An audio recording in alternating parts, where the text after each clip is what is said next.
Que la gloire revienne à Dieu Tout-Puissant. Que mbwezonge la nkolo na bomo oya mérité nyonso na kombo na Yesu Kristo. Azali nzambe. Hallelujah. Kumisama na yo. Matondo na yo nkolo. Unabola bubwayo. Ofongoli biku ebwayo. Opesi bisongela yako.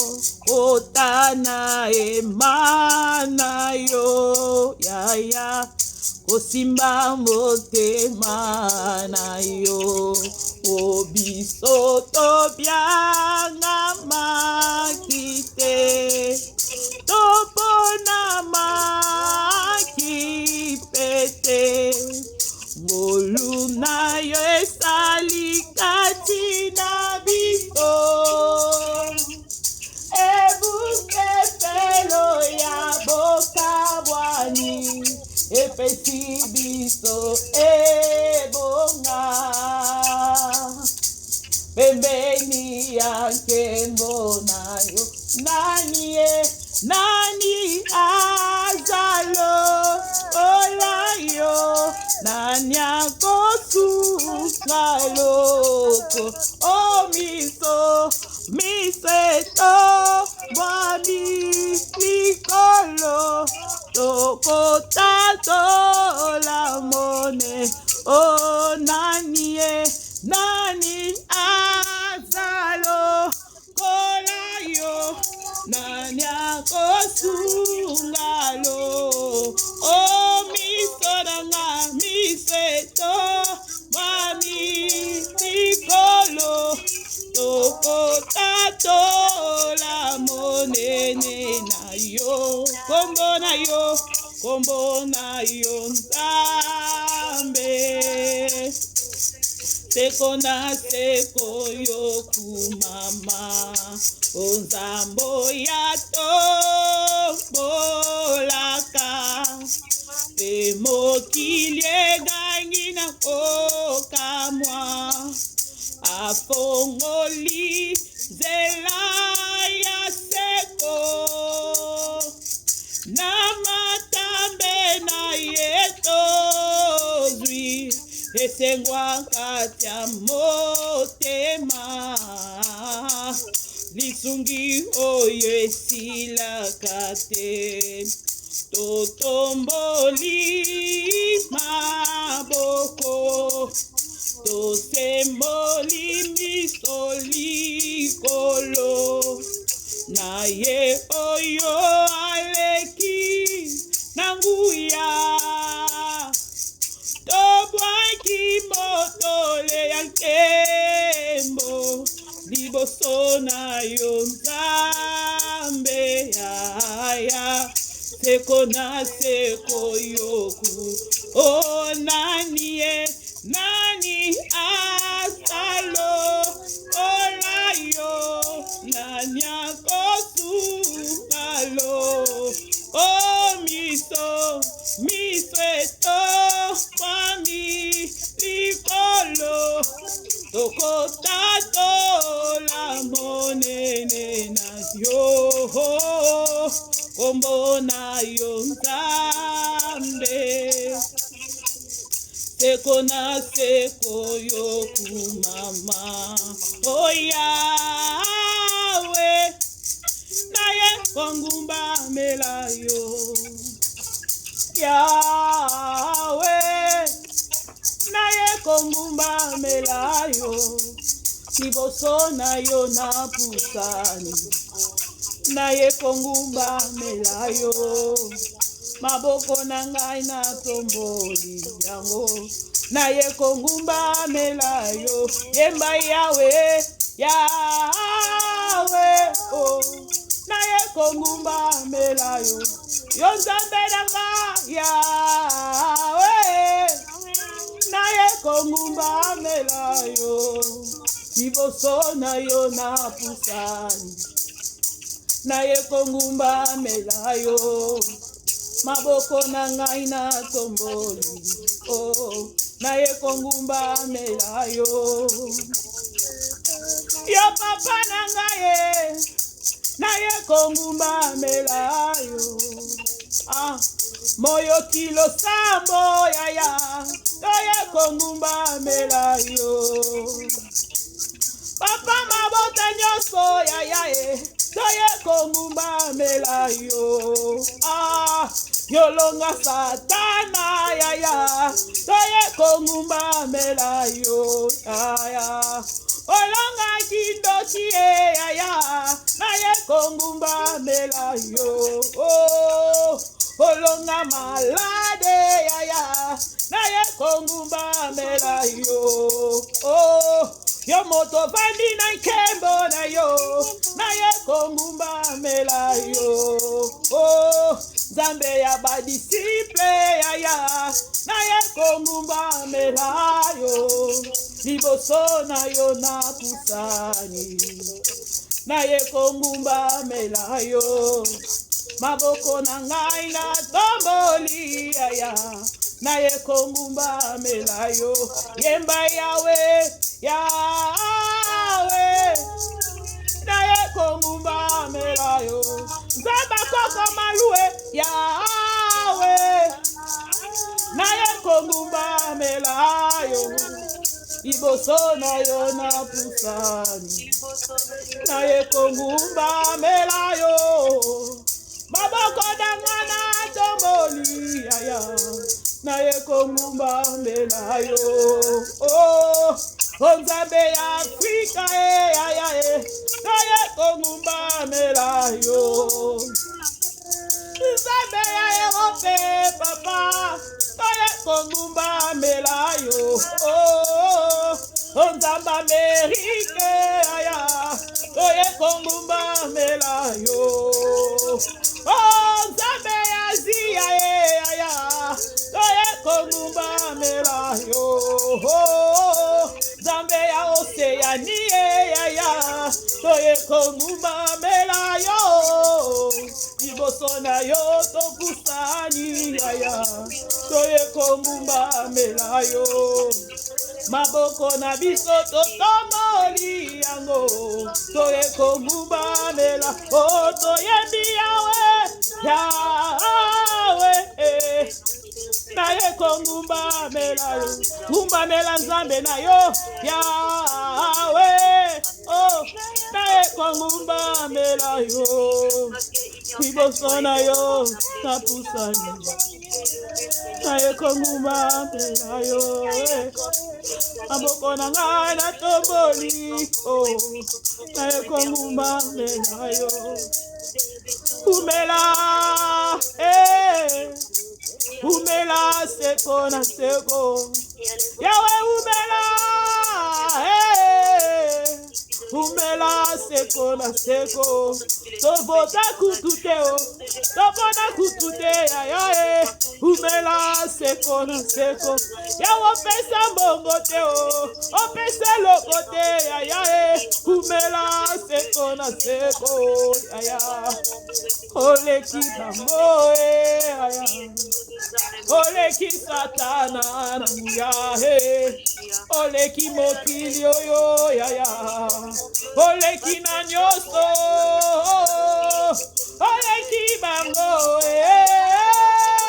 oleki bango yaya, oleki nguya yaya, yondeli kola manguya nyoso nanga, yonde motema yaya, yonde mabazo, yonde mokonza motema, oleki bango adore, adore ton Dieu, commence à adorer ton Dieu, commence à élever le roi des rois. Il est Dieu aujourd'hui, il est Dieu demain, il est Dieu pour toujours, il est celui qui est, il n'est jamais, oh, jamais mort, il n'a jamais resté dans les tombeaux, il est présent, présent. Natombolisa boyo. Natombolisa bonanga. Nzambe ya motema.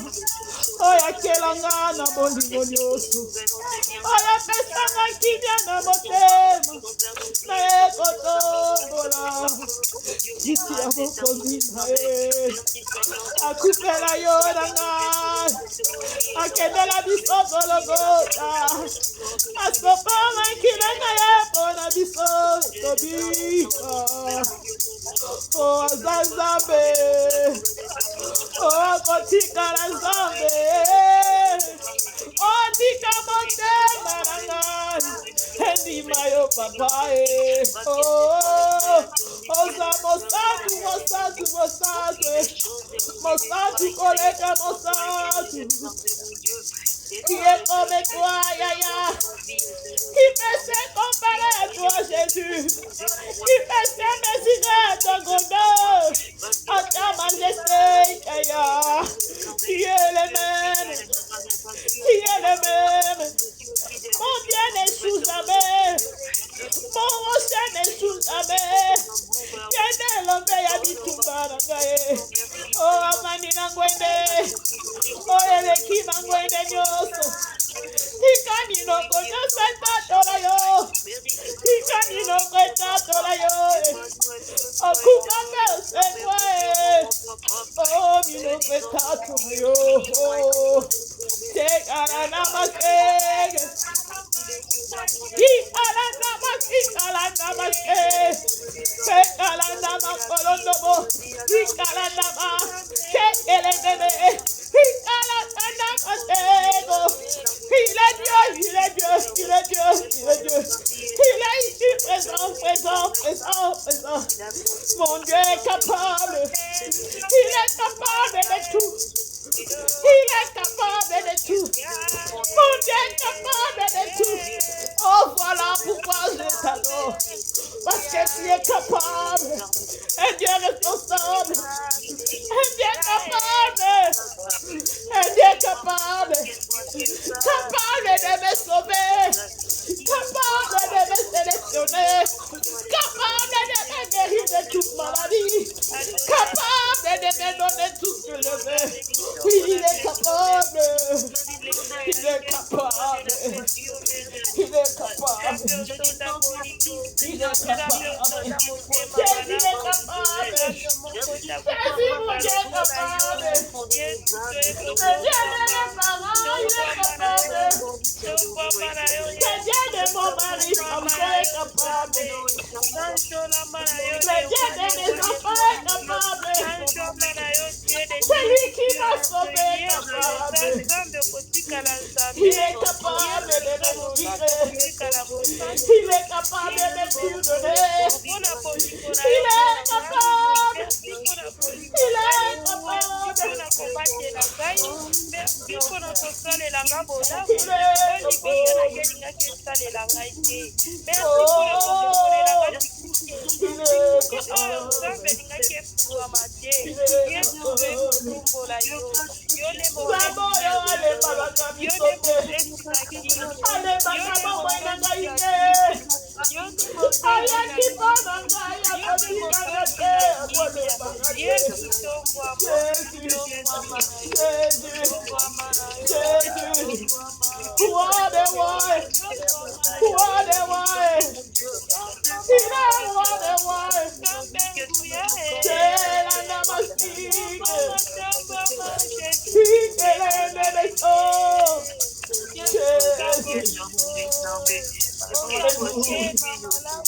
Il est amour.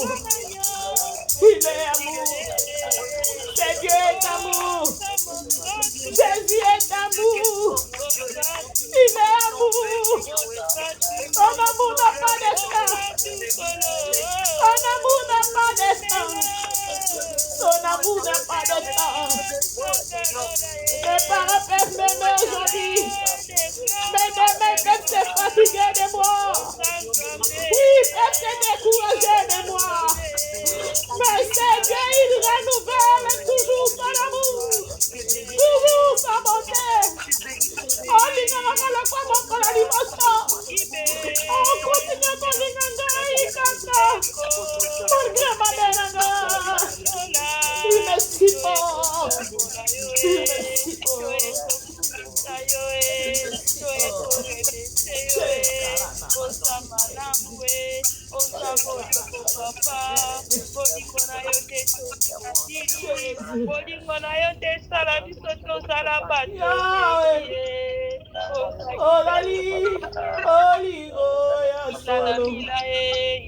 Bolamu boyo Eumela seko Yahweh Olinga bisolo lenge tozali Okabola bosantu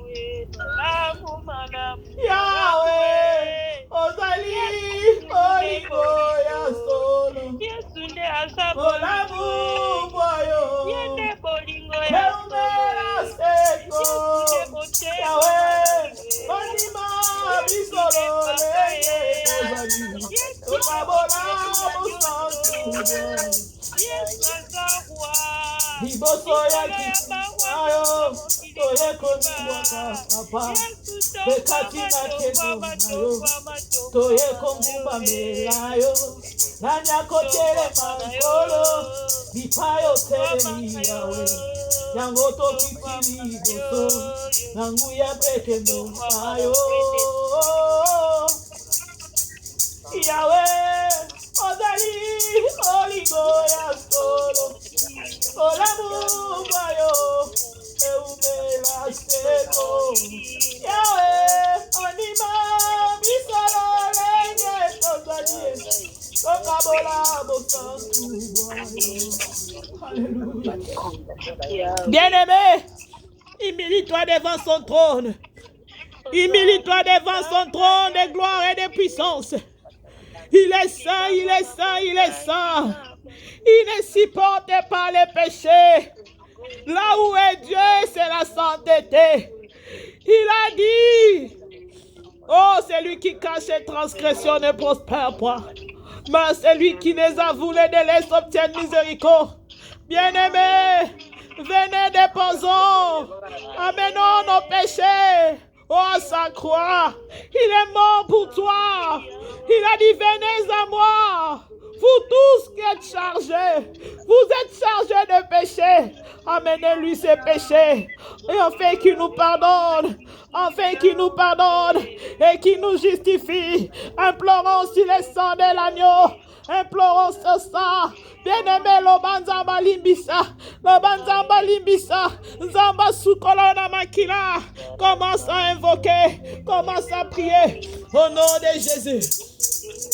Yahweh Limbisa biso. Kolote kosopa mitema na biso epana yo. Yahweh yo kanga mawa.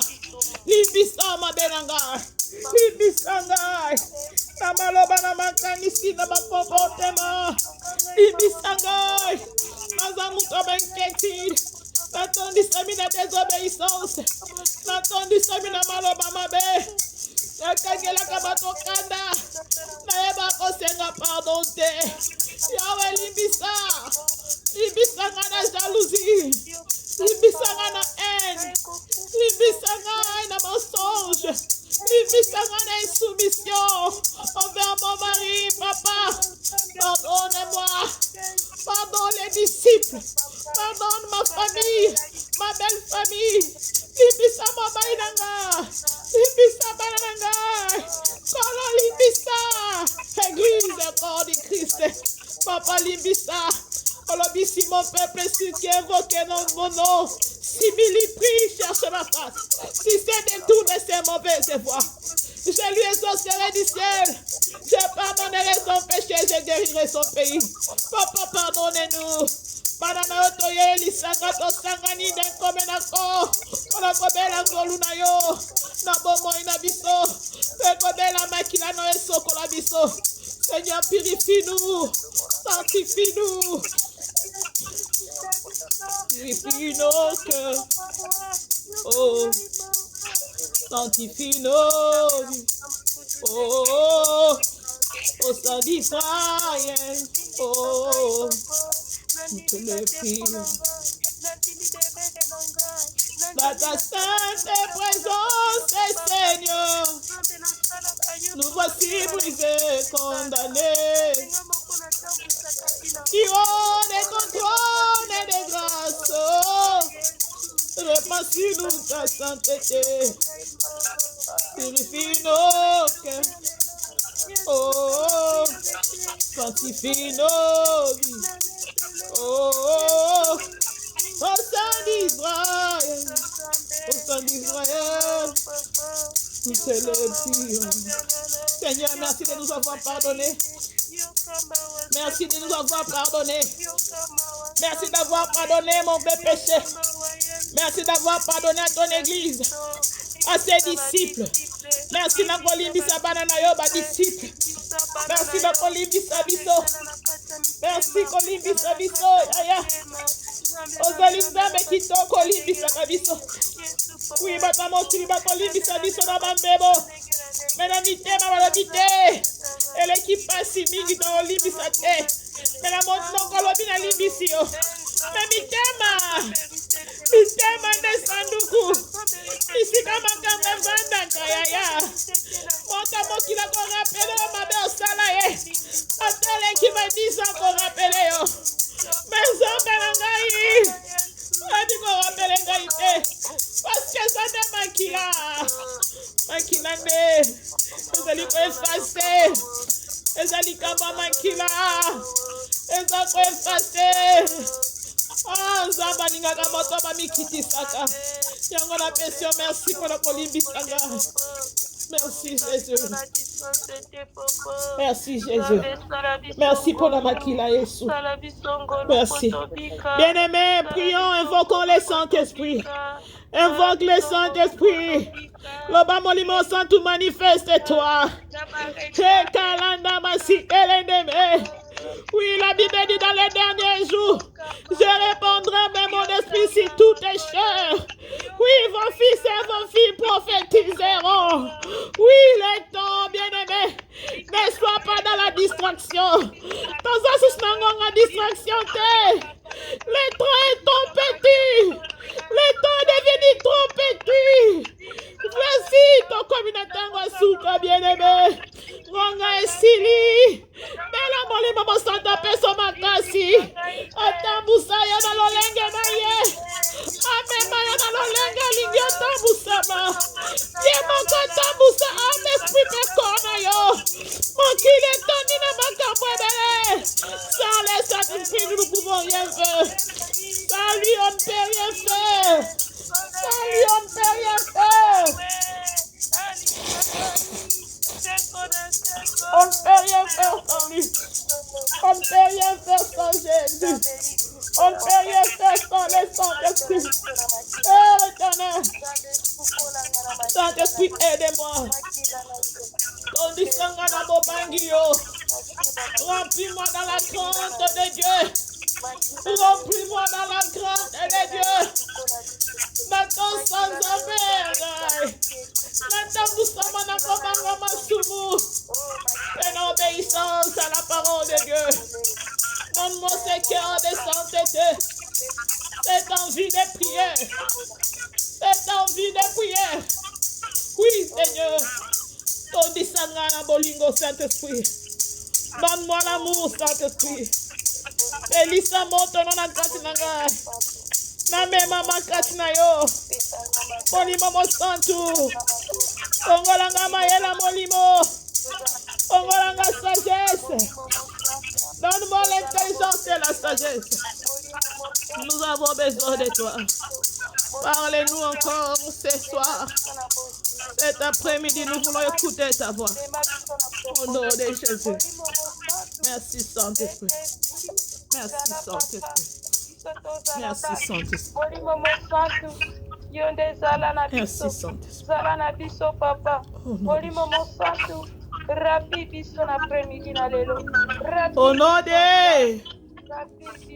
Au nom de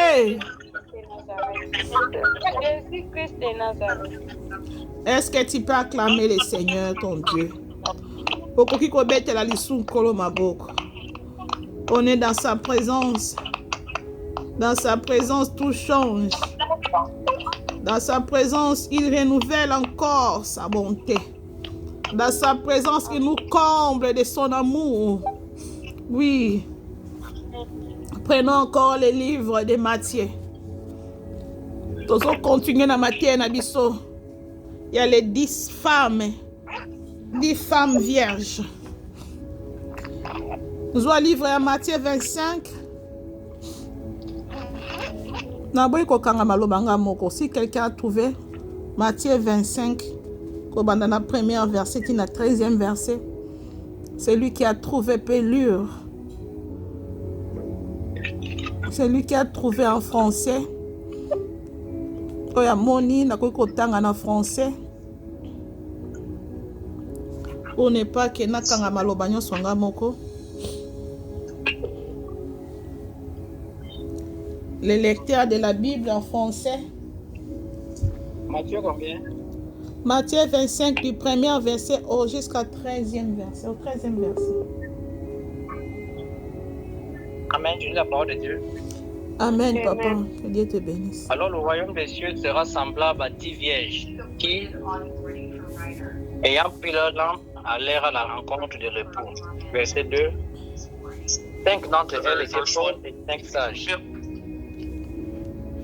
Les 3 folles, en prenant leur lampe, ne prirent point d'huile avec elles. Mais les sages prirent avec leur lampe de l'huile dans des vases. Second third. Yeah. Verset 5 dit ceci. Comme l'époux tardait, toutes s'assoupirent et s'endormirent. Au milieu de la nuit, on cria. Voici l'époux aller à sa rencontre. Alors toutes ces vierges se réveillaient et préparaient leurs lampes. Verset 8. Les folles dirent aux sages, donnez-nous de votre huile, car nos lampes s'éteignent. Les sages répondirent, non, il n'y en aurait pas assez pour nous et pour vous. Allez plutôt chez ceux qui en vendent et achetez-en pour vous. Yes. Verset 10. Pendant qu'elle allait en acheter, l'époux arriva. Celle qui était prête entrèrent avec lui dans la salle des noces. Et la porte fut fermée. Verset 11. Plus tard, les autres vierges vinrent et dirent, Seigneur, Seigneur, ouvre-nous. Mais il répondit, je vous le dis en vérité, je ne vous connais pas. Verset 13. Veillez donc, puisque vous ne savez ni le jour ni l'heure. Verset 14. Il en sera comme d'un homme qui partant. Amen. Amen. Verset 13. Est-ce qu'on peut acclamer la parole de Dieu qui a été très bien lue? Acclamons la parole. Amen. Alléluia. Que Dieu vous bénisse, papa. Et nous avons parlé des 10 vierges la fois passée. On va continuer et on va insister. Bande, quand on tient mute, c'est comme à les anneaux, tient mute. On tient mute parce que tous on a besoin. Batunyo sobayo kabiso malam. Maman Anne-Marie, pardon.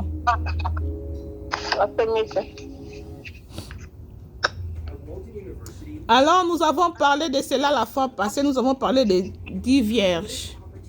Tu expliques qui les 10 vierges, tu expliques qui ont malam. On a dit que les 10 vierges, ce sont tous les élus de Dieu. Amen.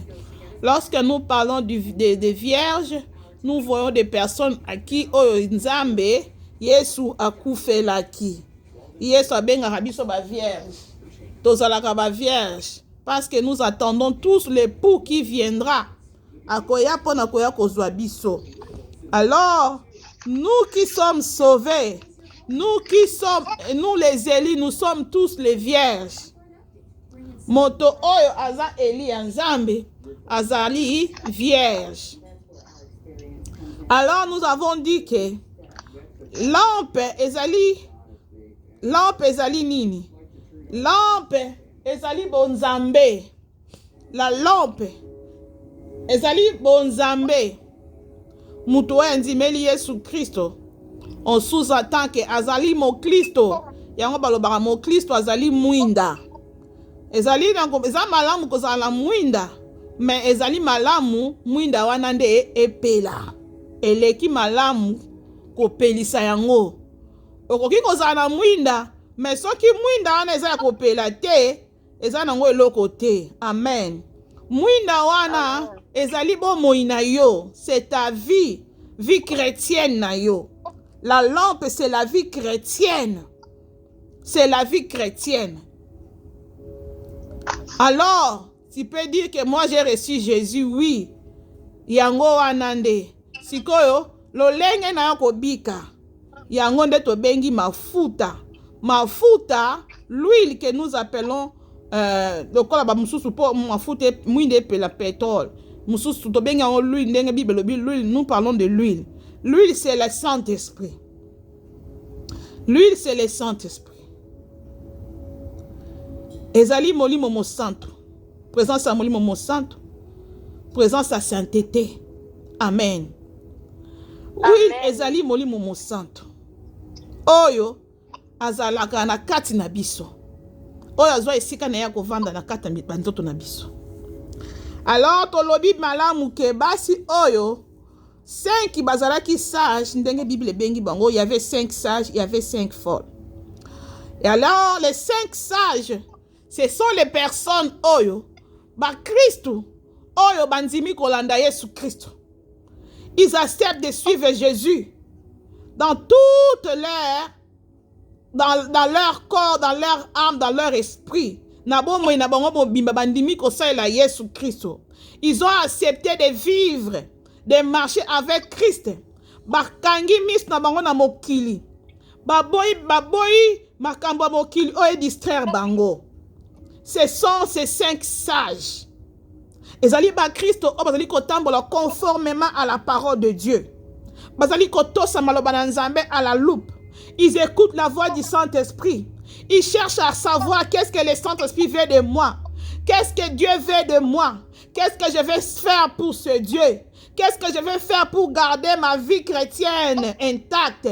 Qu'est-ce que je dois faire pour nourrir ma foi? Qu'est-ce que je dois faire pour plaire à mon Dieu? Comment je peux disposer mon temps pour mon Dieu? Ce sont les 5 sages qui gardent leur lampe toujours allumée. Ezali ba 5 wana. Tant que ezali vi na yo pe. Tant que ezali vi na yo mwana na Nzambe. Disciple ya Nzambe. Tant que yo ezali 5 parmi les 5 sages. Tant que yo ndo ezali kati ya ba sage wana. Yo wana oyo olinga ko batela am na yo malamu. Olinga te ko bebisa am na yo. Olinga ko suye motema na yo te. Tant que ezali kati ya ba oyo ba bengi ba femme vierge sage. Bien-aimé, lorsque la Bible parle de ces paraboles, Jésus-Christ parlait de ces paraboles parce qu'il sait que ce sont les signes du fin du temps. Disciple azopesa bango ba parabole oyo kolakisa bango bokonzi ya lola ekoki kozala lolenge nini parce que ba disciple babande koyoka kaka lola. Siko bazoluka ba yeba ndenge Christ abande koyesa bango tala bokonzi ya lola eza lokola basi 5 basi 10 bazalaki 5 ya mayele 5 ya bazoba azoko expliquer bango lolenge ya bokonzi ya likolo. Lolenge ya bokonzi ya likolo eza ya batu oyo bokonzi ya likolo eza ya batu oyo babi komi kanga babi komi batela bazali kotika te bazala emporter na mipepa mokili bazali komi tika mopepa mokili e pupola bango te bazali komi tika na loyenge ya mokili te. Loyenge ya mokili baboyi kolanda loyenge ya mokili baboyi kosepelisa mokili pote bayokisa Nzambe pasi ba 5 sages baza bato oyo bazali kosepelisa motema na Yesu Kristo. Bien-aimé, awa Nzambe azosenga biso tozala bato oyo tozali parmi ba 5 sages femmes vierges. Alors ba 5 sages folles femmes, 5 vierges folles, ce sont les chrétiens, les enfants de Dieu. O bazaba Eli. Ba kombo na bango komama na buku na bomoi. Mais bazali batu oyo balingi ko kabona na mokili te. Amen. Ce sont les gens qui sont distraits. Bana Nzambe o batondi sami na distraction. Oyo mokili zali ko mema bango lolenge na yango. Bazoko mema na mopepe ya mokili. Les 5 sages, les 5 folles, ce sont les chrétiens. Oh bazalara, bayoki kuna makambo boezali bakei na ngambo wana. Balobi kuna mikolo yo mikolo balobi mwasi nde nzoto tokei tosala tokende kosala bibiel bakei na babibiel babwaka mikuna bayoki likambo mikolo oyo ndenge eza boye batu nyonso bazobeta soki je nini yango awa opesi boye oke na boye ozwi boye bakei kuna babwaka mikuna me na munoko na bango toza bana na Nzambe. Alors bazali batu oyo bazali conforme bali kotambola conforme na makambo na Nzambe te bayamba Yesu me bazwa Yesu bavandise na motema batika eka bongo batika Yesu kaka bongo molimo mosantu kutu asala kasusu eloko te na bomoi na bango bandima na bango bongo bandima na bango bazala bongo bazana no wana posa ya mokili esila bango te posa ya mokili tonda bango na kati na bango ils sont remplis na banvi ya mokili oyo Bible lobi n'aimez point le monde ni les choses qui se trouvent dans le monde. Moto oyo atondisami na bolingo ya mokili oyo akoza na bolingo ya Yesu wapi akotia bolingo ya Yesu Kristo wapi baza batu oyo bayoki eloko mwezo renye mbangu moteme komo beta nazaka na iPhone 19 motema paka soki na nazui iPhone 19 te motema neza na kimia te mais soki il s'agit des paroles de Dieu il s'agit de prier il ne prend pas des choses de Dieu bazwaka ngo sérieux te mais makambo ezanga tina nde bazwa ngo sérieux bazopesa souci na makambo ezanga tina makambo mokili zo toucher mitema na bango tellement se soucier na makambo mokili. C'est pourquoi le Seigneur Jésus-Christ il parlait aussi dans les semeurs, les semences. Alors bibo konti na Nzambe ezali lokola moto mo akendaki kolona azali koboka bambuma. Lorsqu'il a parlé abisa batu mususu bayoki maloba na Nzambe mais maloba ana evandi na kati na bango te. Ekwei bikolo ekwei likoto bikote wapi ekwei na mitema oyo batondi sami na susi bavantaka maloba na Nzambe kati na bango te ayoki loba na Nzambe koti evandi lelo lobi asalemi lobi kuna bosani pona nini mokili etondi ye motema makambo mokili etondi ye motema azui décision lelo lobi a changer alapinda ya sala Nzambe amipesi mokolo wana mais lobi kuna soki likambo moko eye abaluki a changer. Ce sont les 5 femmes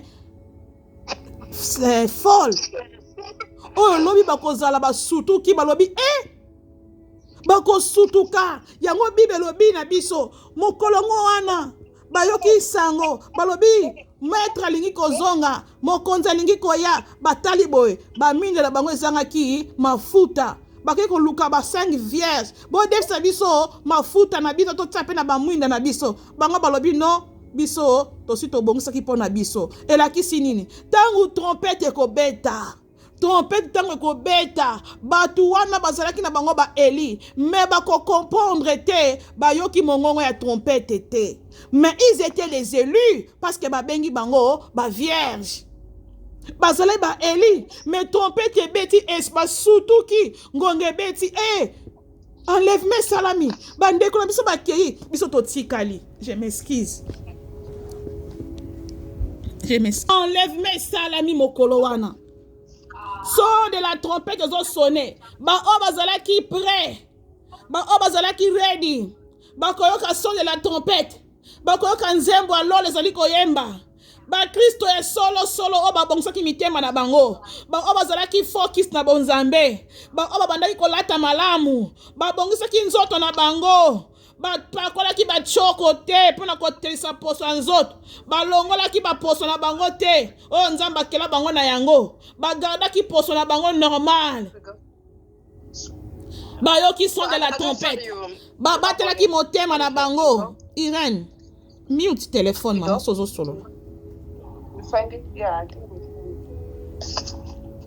babatelaki mitema na bango bamipesaki te na biloko mikuse bakilote soki na bakaleson batikaki nzoto na bango na bondumba te Mais ba oya fol bazaki lelo bake osala kindumba lobi bazongi nzambe limbisa ngai nasali ekobo nzambe zangi na zangi mbongo ya kosomba mafuta nde yango etilinga nasala ekobo asengi bolimbisi nzambe limbisi lobi azongeli mokolo elandi aya asengi bolimbisi nzambe limbisi lobi kuna azongeli distraction. Amen.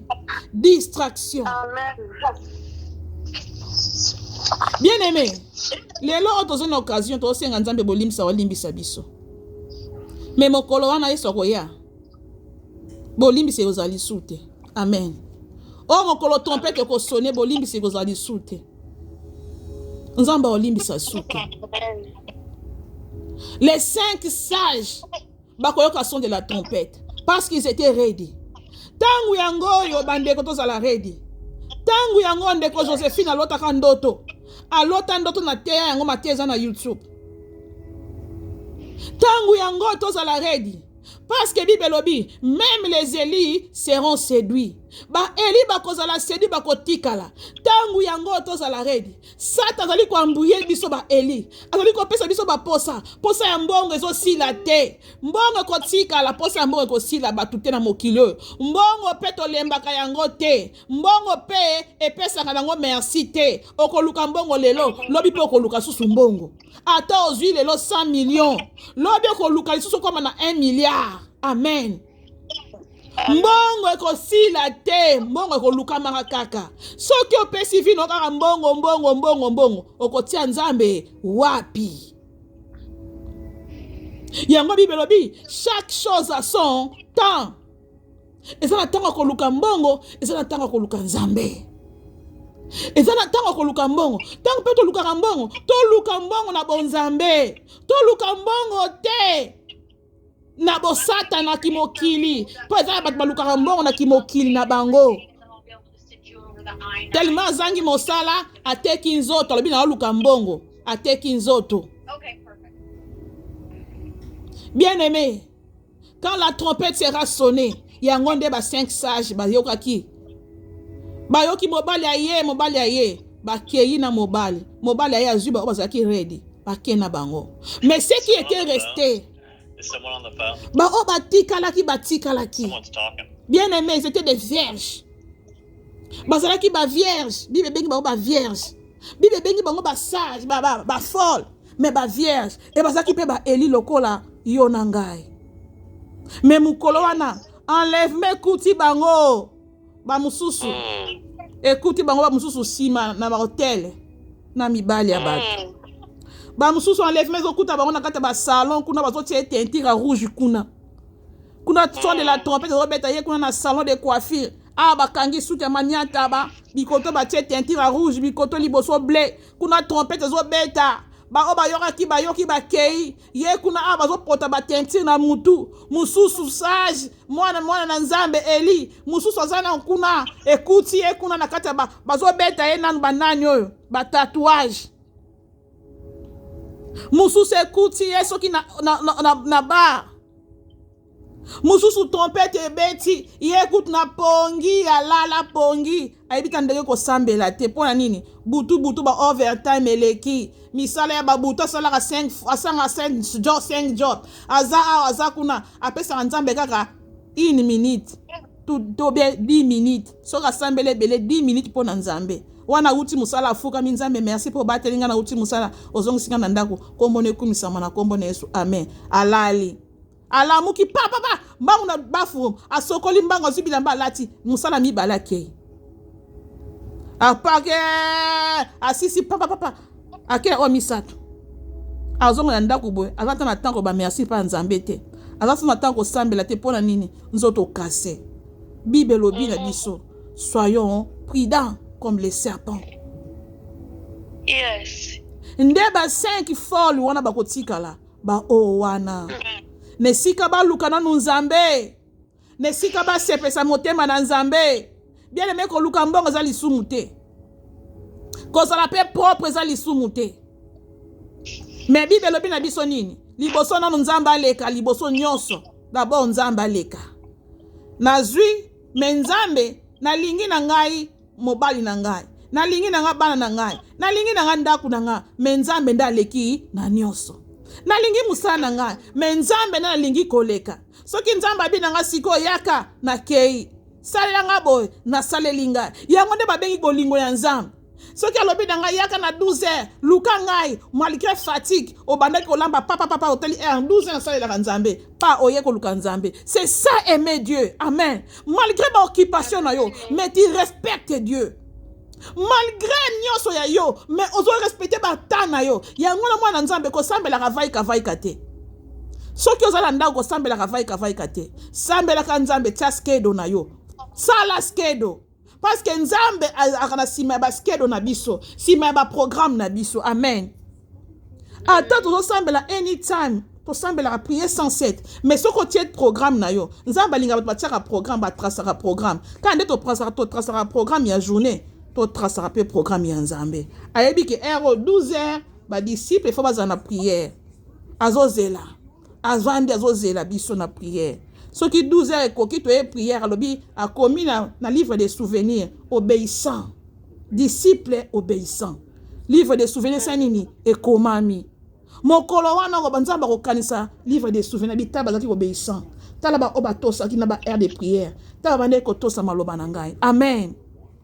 Amen. Mais yo zalaka wana tellement musala komi elengi otaka programme ni 12 heures musala kitoko eleki mbongo oh ozo piquer ka kuno bi non à 12 heures na on rattrape pas on a 15 heures otali pe 15 heures na se rattraper na ko 18 heures o memi nzambe journée mobimba pe osambelité. Amen. Bolingo ya mokili. Amen. Bolingo ya mbongo eleki nzambe na vie na yo yango wana bien aimé dans le Seigneur ko kasate loko na za Eli na za obligé kana kende na premier tour oui okozala enlevé okokota lola mais na 40e tour il y aura deux tours il y aura le premier tour pour na ba o ba kozala focus ba kozala ready ba kozala wana toujours loko ba 5 sages bango ba yoka son de la trompette mais ba o ba kotika la malgré ba kokota lola mais ba konyokwama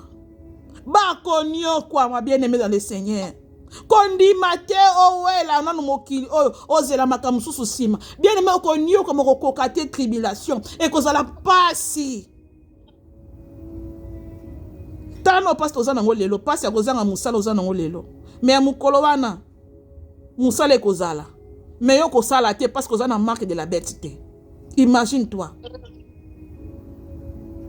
mukolo wana okomona biloko bazoteka na ba store na ba boutique biloko ezali mais yo kokoko somba te parce que ozana marque de la bête. Pour somba il faut marque de la bête. Est-ce que kondima ko sacrifier vie éternelle na yo pona biloko kolia okokanga motema mais kokanga ngo motema ngo ekozala pour une année te ezala pe pour 2 ans te ekozala pona 7 ans. Imagine toi attends qui provision na ndako provision ekosila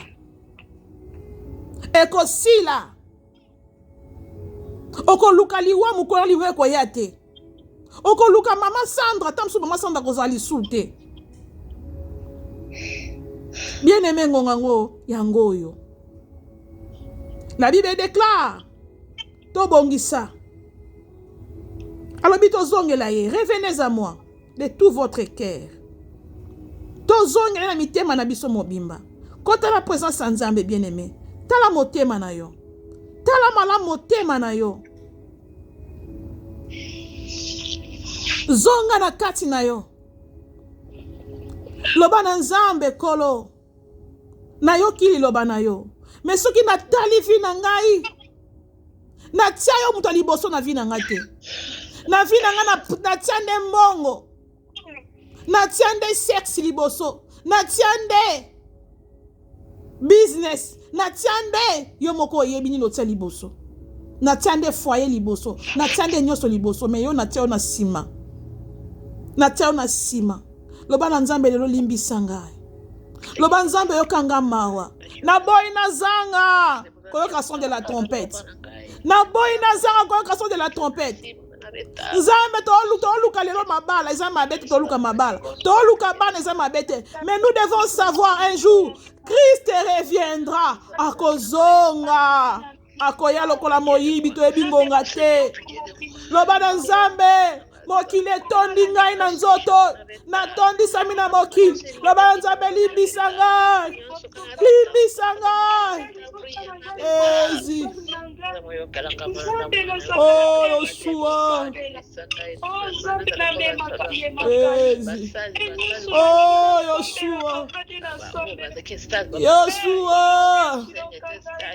Yoshua Jésus pitié Yeshua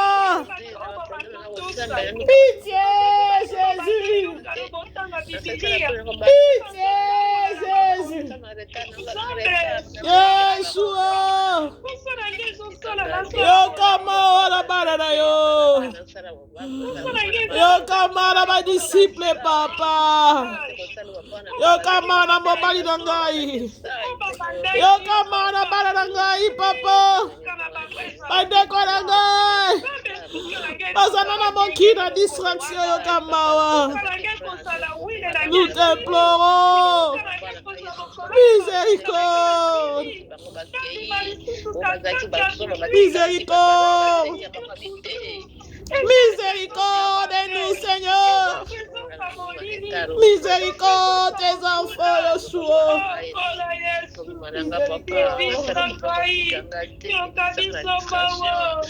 oh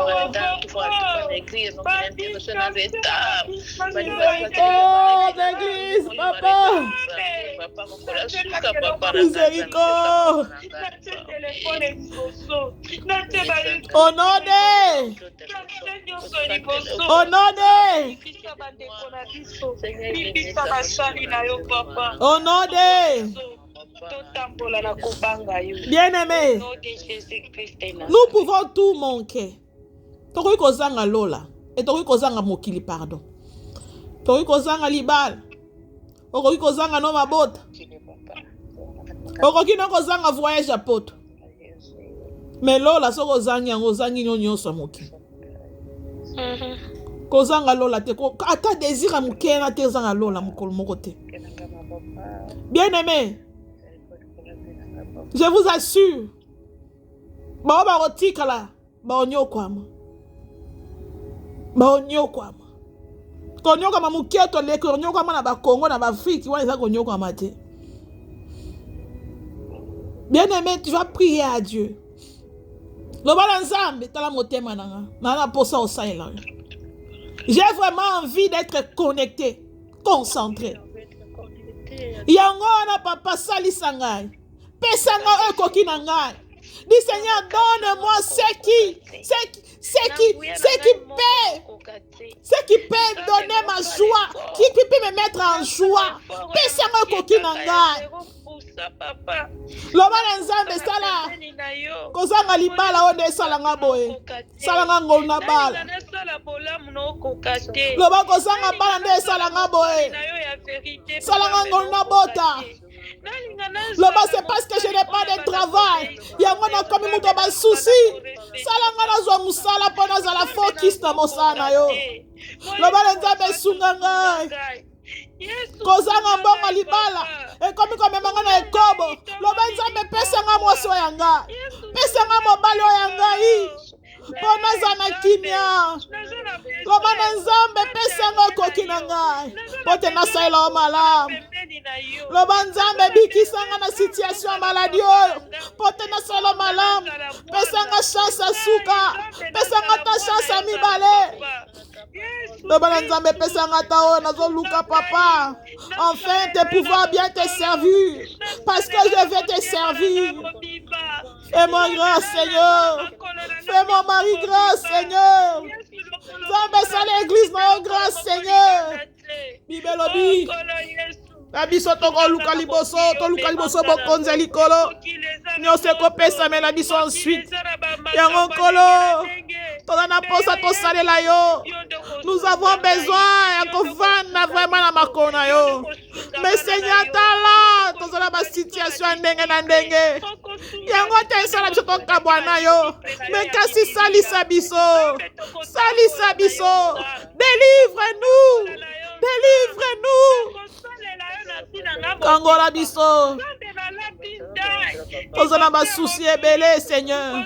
Souci ezali koempêche nga na kota na mozino. Seigneur, inquiétude eleki. Yango salisa biso tozala malamu, Papa. Pesa biso le minimum ekoki na biso. Pesa biso le minimum ekoki na biso. Pesa bana wa muke ekoki na biso.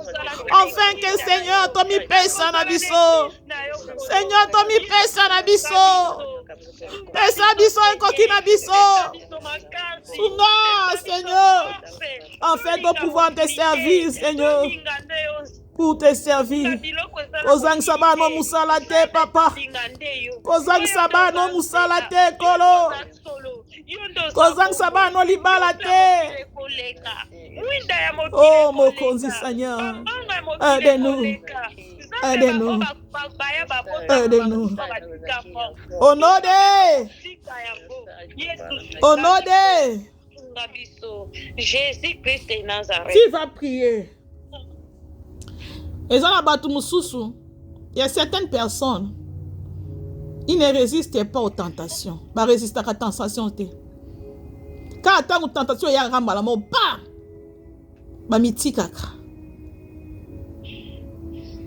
bien aimé, Bible lobi abiso. Et ça tentation moi ko yela biso te ko leka biso na konzima. Tant Nzambe a permettre likambo comme la biso yebi ke oyo loko ekomeli mwana nga oyo. Eza na niveau na ye. Esengeli ya longango. Mais lorsque les tentations arrivent à une personne, à un enfant de Dieu, et que les tentations est longues, bien aimé, eza mabe makas. Eza mabe makas. Combien de tentations oyo longa yo? Le bankolo yesu lelo oyo ne permet pas ba posa ba besoin et les kangai mayele. Ba posa mokili et les kangai mayele. Il y a un temps au comme la choix o mituna. Na sala oto na sala ote. On nzamba so sala te. Mais tellement on a posa mokili mingi o sali. Lo ba nzambe lelo oyo. Sunganga tentation o nazokuta nango na longa tentation nyonso liboso nanga na longa ba tentation na longa ba preuve o tele na tele liboso nanga lo bana nzambe ba tentation nyonso o ko telemela nga na lingi na longa yango mokito yaki mokili ba tentation le diable est en train de tenter s'il n'a même pas hésité de tenter Jésus à combien plus forte raison toi et moi. Ba tentation nyonso elonga kaka yo longa makakaka olonga makakaka okozwa mokana bina kotala mwana mwasi te lelo journée mobimba na kotala mwasi te mais soki ka mwasi aleki obandi kotala mwasi oza kitoko obandi kolula ba forme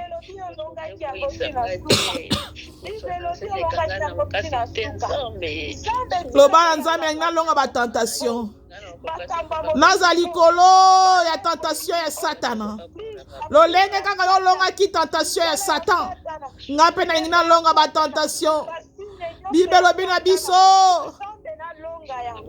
bao bakolonga bakolata couronne ya gloire bao bakolonga bakolata couronne ya gloire tozo kima tozo na kati ya moki tozali kokima biti na biso tozali to remporter coupe ozali couronne bien aimé ma tentation kozanga te na moki ma tentation de part et d'autre kozanga te mais mawana moto akolongisama mawana moto akolongisama na ba tentation bien aimé moto ça kozala tenté parce que le diable est là. Le monde est un monde de Satan. Le monde est sous l'emprise de l'ennemi. Alors le monde tandis qu'on vivre dans la tentation. Mais côté tentation est longue. Ne laissez pas vaincre par la tentation. Ne laisse pas vaincre par la tentation. Toi tu dois vaincre la tentation. Tentation. Je serai tenté. Il y a ma forme ce qu'il y a. Mais quand c'est longue sangane. Kasi kolo longi sangai. Seigneur longi sa église. Longi sa église. Longi sa basai na yo. Longisa basai na yo. Ton longa tentation. Ton longa ma tentation. Ya formenyos. Ya na butu. Ya na moy. Nous voulons vaincre les tentations. Au nom de Jésus-Christ de Nazareth. Alléluia. Au nom de...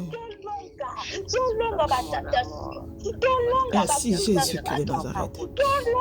Merci Jésus-Christ de Nazareth. Merci Jésus-Christ de Nazareth. Merci Jésus. Soyons des femmes sages. Soyons des femmes sages. Soyons des femmes sages. Soyons les 5 femmes sages. Zala 5 familles, les 5 femmes sages. Zala wana molimo mo santo continue kolobela kayo. Opesa ke sengo na Saint-Esprit. Merci Jésus. Merci Jésus. Alléluia. Nous voulons vaincre les tentations. Nous voulons vaincre les tentations. Nous voulons vaincre les tentations. Nous voulons vaincre les tentations. La Bible dit, c'est lui qui vaincra. C'est lui qui va vaincre. Il sera couronné de gloire. Au nom de...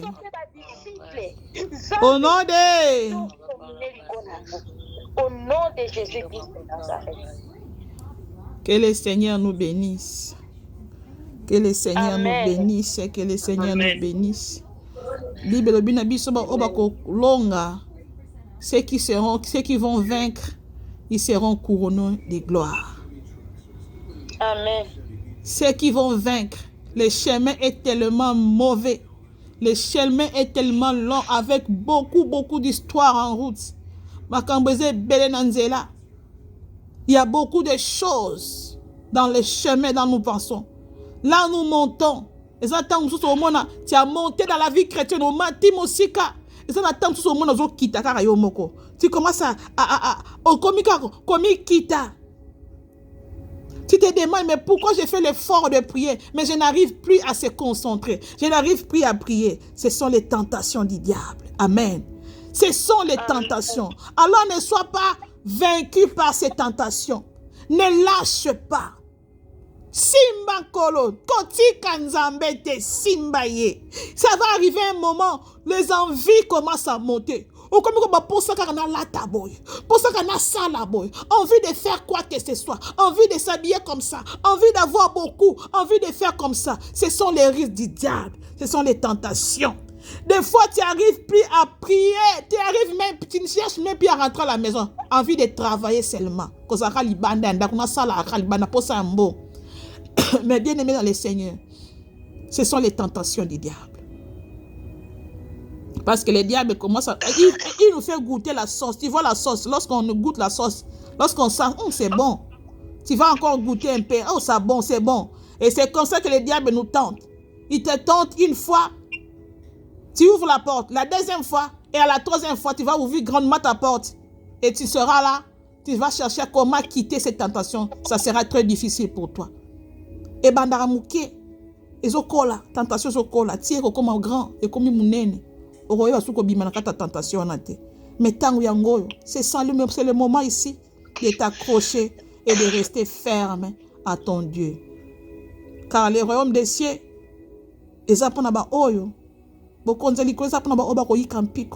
c'est pour ceux qui vont attraper leur cœur, qui vont se donner à Dieu et qui seront focus. Malgré les tempêtes, malgré tout, donnons-nous à Dieu. Et nous allons vaincre le monde. Amen, amen, amen. Amen.